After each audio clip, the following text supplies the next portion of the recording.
സുചേട്ടാ നമസ്കാരം. നമസ്കാരം. ഇപ്പോൾ സൗദി പാകിസ്ഥാൻ ഒരു കരാറിലേക്ക് എത്തിയിരിക്കുകയാണ്.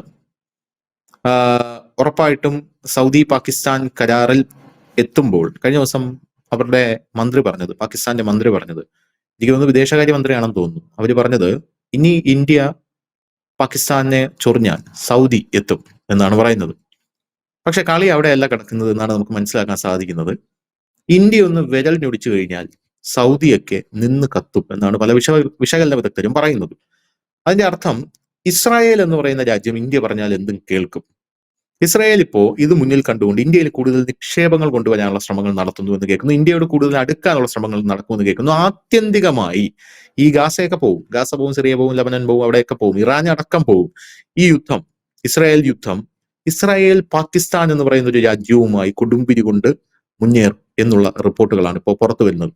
അപ്പൊ അതിന് ഇസ്രായേലിന് ഇന്ത്യയുടെ ശക്തമായിട്ടുള്ള പിന്തുണ ആവശ്യമാണ്. ഇസ്രായേൽ പലപ്പോഴും ഇന്ത്യയുടെ പിന്തുണ ആവശ്യപ്പെട്ടു. ഈ ഓപ്പറേഷൻ സിന്ദൂർ വന്നപ്പോഴും ഇസ്രായേൽ പറഞ്ഞു ഞങ്ങൾ അടിച്ച് നിരപ്പാക്കാം, ഒരു സിഗ്നൽ തന്നാൽ മതി എന്ന് പാകിസ്ഥാനോട് പറഞ്ഞു. സ്വാഭാവികമായിട്ട് ഇന്ത്യക്ക് ആ സമയത്ത് നമ്മുടെ പരമാധികാരത്തിൽ കൈവയ്ക്കുന്ന ഏത് രാജ്യമായിരുന്നാലും നമ്മൾ അത് അനുവദിച്ചു കൊടുക്കില്ലല്ലോ. നമുക്ക് താജ് ആക്രമണം നടന്നപ്പോഴും നമുക്കറിയാം, താജിൽ ഇങ്ങനെ ആക്രമണം കൊടുമ്പിരി കൊണ്ട് നടന്നുകൊണ്ടിരിക്കുകയാണ്. ആ സമയത്ത് നമ്മൾ ഈ ആക്രമണം നടക്കുന്നു എന്ന് അറിയുന്നത് ഇസ്രായേൽ വിളിച്ചു പറഞ്ഞപ്പോഴാണ്. ഇങ്ങനെ ഒരു ആക്രമണം നടക്കുന്നുണ്ട്, കാരണം അവിടെ ഇസ്രായേലിന്റെ കുറച്ച് പൗരന്മാരുണ്ട് ആ താജ് ഹോട്ടലിനകത്ത്. ഇസ്രായേൽ, നമ്മൾ ഇവിടുന്ന് ഫ്ലൈറ്റ് എടുക്കുമ്പോൾ ഇസ്രായേൽ ഫ്ലൈറ്റും കൊണ്ട് ഇങ്ങ് വന്നു.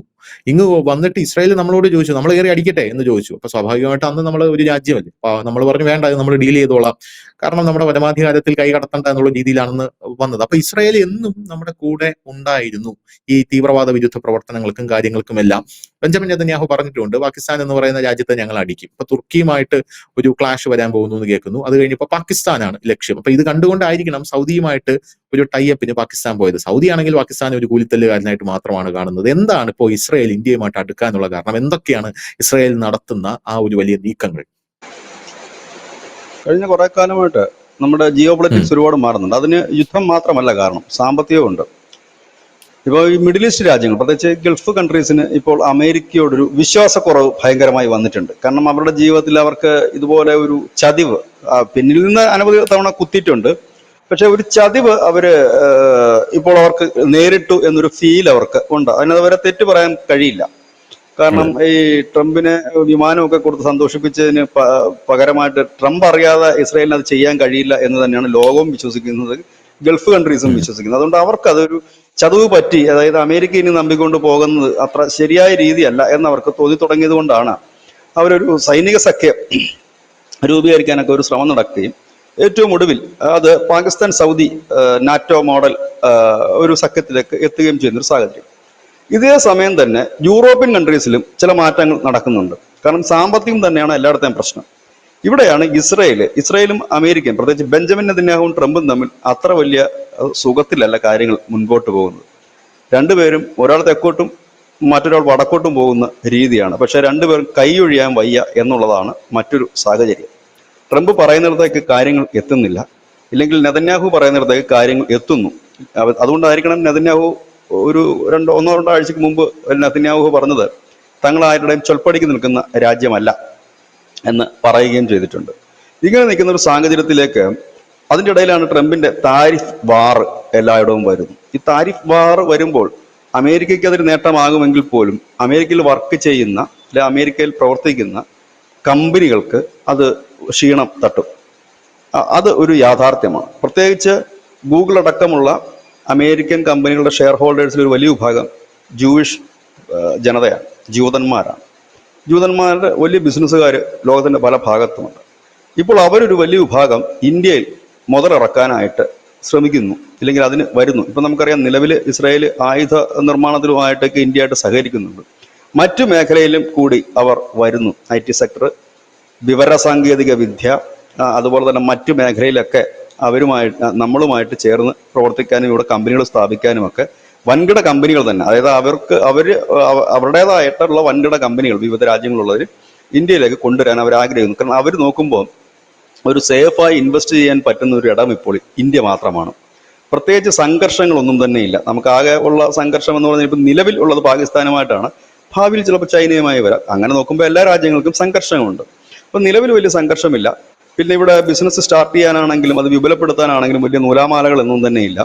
അതുപോലെ സ്ട്രോങ് ആയിട്ടൊരു ആഭ്യന്തര വിപണിയുണ്ട്, വേറെ പ്രശ്നങ്ങളൊന്നുമില്ല, പ്രൊട്ടക്ഷൻ ഉണ്ട്, വിപണനം ചെയ്യാനുള്ള സമ്പ്രദായങ്ങളുണ്ട്. പിന്നെ മെയ്ഡ് ഇൻ ഇന്ത്യ ആകുമ്പോൾ സ്വാഭാവികമായി അത് വിറ്റഴിക്കാൻ മറ്റിടങ്ങളിൽ, ലോകത്തിന്റെ മറ്റിടങ്ങളിൽ സൗകര്യവുമുണ്ട്. ഇത് കഴിഞ്ഞ കുറെ കാലമായിട്ട് തുടരുന്ന ഒരു ഡീല് തന്നെയാണ്. നമുക്കറിയാം, ഇന്നിപ്പോൾ നമ്മുടെ ആയുധ കമ്പനികൾ മാത്രമല്ല, കാർഷിക രംഗത്തും ഇസ്രായേലിന് വലിയ രീതിയിൽ അവരുടെ കമ്പനികൾ, പ്രത്യേകിച്ച് ഈ കാർഷിക ഉൽപ്പന്നങ്ങളുണ്ട്, മറ്റേ ഈ ടെക്നിക്കൽ ആയിട്ടുള്ള ഇതുണ്ട്, ട്രാക്ടർ പോലെയുള്ള, ട്രില്ലർ പോലെയുള്ള അങ്ങനെയുള്ള സാധനങ്ങൾ, മരുന്ന്. കാരണം ഈ കൃഷിയുടെ കാര്യത്തിൽ അവരുടെ ടെക്നോളജി കുറച്ചുകൂടെ ബെറ്ററാണ്.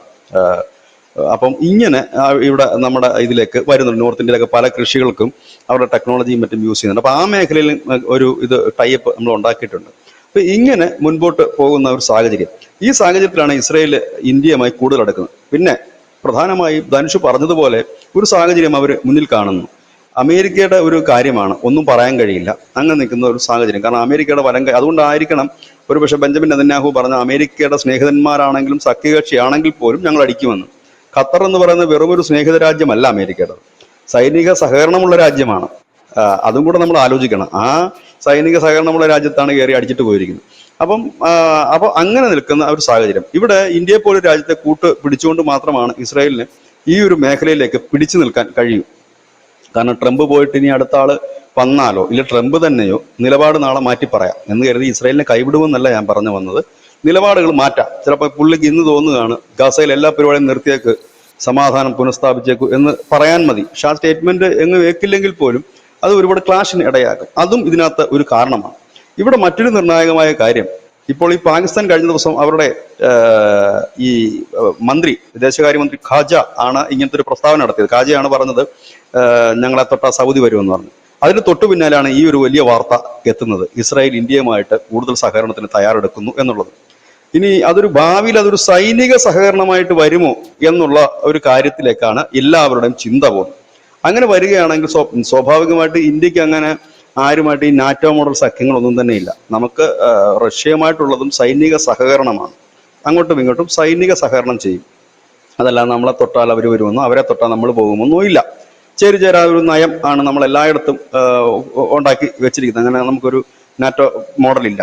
എന്നാൽ അത്യാവശ്യ സമയത്ത് സഹായങ്ങൾ, സാങ്കേതിക സഹായങ്ങൾ ഉൾപ്പെടെയുള്ളത് നമ്മൾ വാങ്ങാനും നമ്മൾ തയ്യാറാണ്. ഇവിടെയാണ് ഇസ്രായേലിന്റെ പ്രാധാന്യം. അങ്ങനെ വരികയാണെങ്കിൽ വീണ്ടും ഈ ജിയോ പൊളിറ്റിക്സിലേക്ക് മാറും.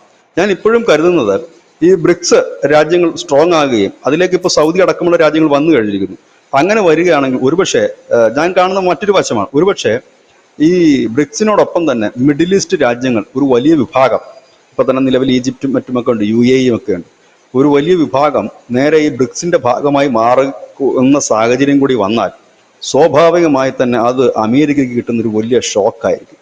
ഈ ഒരു സമയത്താണ് ഇസ്രായേലിന് ഇന്ത്യ പോലെ ഒരു രാജ്യത്തെ ഒഴിവാക്കി നിർത്താൻ കഴിയില്ല. അത് മാത്രമല്ല, ഇന്ത്യയുമായി നല്ല ബന്ധമുള്ള ഒരു രാജ്യം കൂടിയാണ്.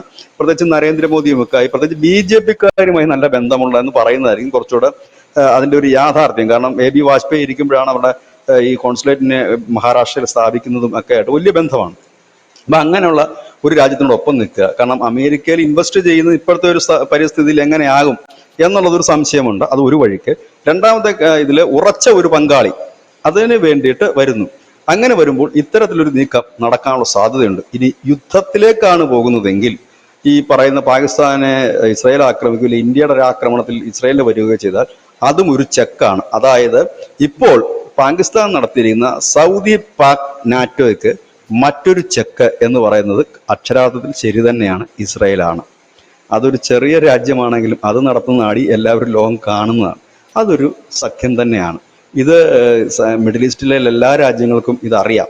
കാരണം അമേരിക്കയെ നമ്പിക്കൊണ്ട് അമേരിക്ക പറഞ്ഞ ഇസ്രായേൽ കേൾക്കും എന്ന് പറഞ്ഞാൽ കാര്യമൊന്നുമില്ല.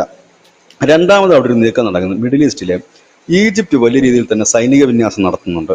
അതിനൊരു പ്രധാന കാരണമായിട്ട് പറയുന്നത് ഇപ്പോൾ ഈ ഗസയിൽ നിന്നൊക്കെ വലിയ അഭയാർത്ഥി പ്രവാഹം ഉണ്ടാകും. അത് തങ്ങളുടെ രാജ്യത്തേക്ക് വേണ്ട എന്നാണ് ഈ ഈജിപ്റ്റ് പറയുന്നത്. അങ്ങനെ വന്നാൽ തങ്ങളത് തടയും. അപ്പോൾ ഇസ്രായേൽ ഇപ്പോൾ അമേരിക്കയോട് ആവശ്യപ്പെട്ടിട്ടുണ്ട്, ഈജിപ്തിനെ പറഞ്ഞ കാര്യങ്ങൾ മനസ്സിലാക്കണം, അവിടെ ഏതൊരു ദ്വീപിലേക്കാണ് ഈ അഭയാർത്ഥികൾ പോകുന്നത്, പറഞ്ഞ് മനസ്സിലാക്കണം, സൈനിക വിന്യാസം നടത്തരുത് എന്ന് പറഞ്ഞിട്ടുണ്ട്. പക്ഷേ ഈജിപ്റ്റുമായിട്ട് ഇസ്രായേൽ നല്ല ബന്ധം തന്നെയുള്ള ഒരു രാജ്യം തന്നെയാണ്, സംഘർഷത്തിലേക്ക് പോയില്ലെന്ന് കരുതുന്നു. അതായത് ജിയോ പൊളിറ്റിക്സ് പാടെ മാറി മറിയുന്നു. ഇന്ത്യ വിശ്വസ്തനായ ഒരു പങ്കാളിയായി മാറുന്നു. ഇവിടെ ഈ നാറ്റോ സൗദി നാറ്റോ സഖ്യത്തിന് ചെക്ക് പറയാനായിട്ട് ഇന്ത്യക്ക് ഉള്ള ഏറ്റവും നല്ല കരുവാണ് ഇസ്രായേൽ എന്ന് നമുക്ക് പറയേണ്ടി വരും. ആ ഒരൊറ്റ കരു മതി നമുക്ക് മിഡിൽ ഈസ്റ്റിലെ എല്ലാ രാജ്യങ്ങൾക്കും ചെക്ക് പറയാനായിട്ട്. അതാണ് അതിൻ്റെ മറ്റൊരു ആംഗിൾ. അതുകൊണ്ട് തന്നെയാണ് സൗദി ഈ കരാറിൽ വലിയ ആവേശം കാണിക്കാത്തത്. പാകിസ്ഥാൻ എന്തുകൊണ്ടാണ് ആവേശം കാണിക്കുന്നത് വെച്ചാൽ അവർ അങ്ങനെ പ്രത്യേകിച്ചൊന്നുമില്ല. അവർക്ക് എന്തെങ്കിലുമൊക്കെ അവിടുന്ന് കിട്ടും, ഫണ്ട് കിട്ടും. അത് കിട്ടിക്കഴിഞ്ഞിട്ട് അത് വെച്ചിട്ട് ചുമ്മാ ഗീർവാണം അടിക്കുക, വെല്ലുവിളിക്കുക എന്നുള്ളതാണ് അവരുടെ ഒരു രീതി. അത് വലിയ കഥയൊന്നുമില്ല. അതുകൊണ്ടാണ് സൗദി അടക്കമുള്ള മിഡിൽ ഈസ്റ്റ് കൺട്രീസ് വളരെ കരുതലോടെ തന്നെ ഇതിനെക്കുറിച്ച് സംസാരിക്കുന്നത്. കാരണം ജിയോ പൊളിറ്റിക്സ് അനുദിനം മാറുകയാണ്. അവർ വിചാരിക്കുന്നത് പോലെ ഒന്നും അല്ല കാര്യങ്ങളെന്ന് അവർക്ക് ഇപ്പോൾ ഏതാണ്ടൊക്കെ ബോധ്യമായിട്ടുണ്ട്. അവരുടെ കൂടെ എക്കാലത്തും കാണുമെന്ന് കരുതി അമേരിക്ക ഇപ്പോൾ പിന്നിൽ നിന്നല്ല മുന്നിൽ നിന്ന് തന്നെ കുത്തിയ സാഹചര്യമുണ്ട്. ഇവിടെ വളർന്നു വരുന്ന മറ്റൊരു സമ്പദ് വ്യവസ്ഥയും ഇന്ത്യ എന്ന് പറയുന്ന ഒരു രാജ്യം കൂടെ ഉണ്ട്. ഇപ്പം ഇന്ത്യയൊക്കെ പിണക്കിക്കൊണ്ട് മിഡിൽ ഈസ്റ്റിന് മുമ്പോട്ട് പോകാനേ കഴിയില്ല. കാരണം നമ്മൾ എണ്ണ ഏറ്റവും കൂടുതൽ വാങ്ങുന്ന രാജ്യങ്ങളിൽ ഒന്നാണ് ലോകത്തിലെ തന്നെ. അപ്പോൾ അങ്ങനെ നല്ലൊരു കസ്റ്റമറെ പിണക്കിയിട്ട് ഒരു കച്ചവടക്കാരനും ലോകത്ത് പോയ ചരിത്രമില്ല. അങ്ങനെ മുമ്പോട്ട് പോകാനും കഴിയില്ല. ഇവിടെ ഒരുപക്ഷെ ഇത് ഭാവിയിൽ ഈ മിഡിൽ ഈസ്റ്റ് ഉൾപ്പെടെ ബ്രിക്സിലേക്ക് വന്നിട്ടുണ്ട് അമേരിക്കക്കെതിരെ മറ്റൊന്ന് ഇന്ത്യയെ സംബന്ധിച്ച് സൈനികപരമായി പാകിസ്ഥാനെയും ഈ നാറ്റോയെ ഒന്ന് വരട്ടി നിർത്താൻ ഈ ഇസ്രായേൽ തന്നെ ധാരാളം.